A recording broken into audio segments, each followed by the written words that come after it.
Σκέφτηκε ο Θεός να φτιάξει τον πλανήτη.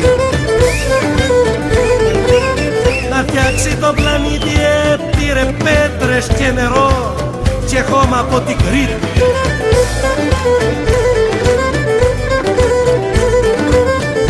Δεν σκέφτηκε ο Θεός τη γη να σχηματίσει. Τη γη να σχηματίσει είπε η Κρήτη θα είναι έπα και ελεύθερη θα ζήσει. Έλα σου λέω. Ρωτήσανε τη Λευτεριά, Λευτεριά ρωτήσανε ποιας μάνας είναι γένα.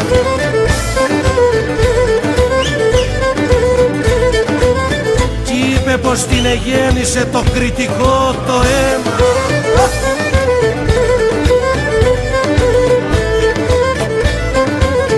Μες στη ματιά, μες στη ματιά, μες στη ματιά του κριτικού βλέπεις το ψιλορίτη. Βλέπεις το ψιλορίτη στο πρόσωπο του φαίνεται ζωγραφισμένη Κρήτη. Ναι, ναι, η μάνα του η Κρήτη.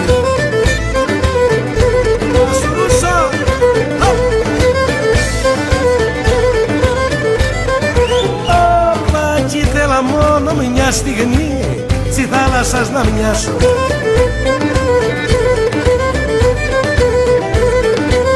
Να μπορούν να ολόκληρη την Κρήτη να αγκαλιάσω.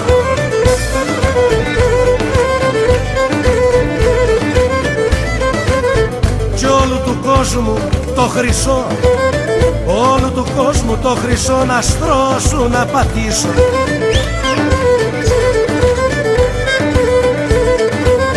Για να σ' αφήσω Κρήτη μου εγώ δεν θα σ' αφήσω.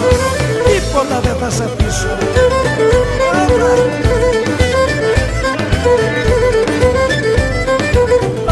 Όπα κι όλου του κόσμου τα νησιά απούνε στο πλανήτη. Να τα ενώσεις δεν μπορούν να κάνουνε μια Κρήτη.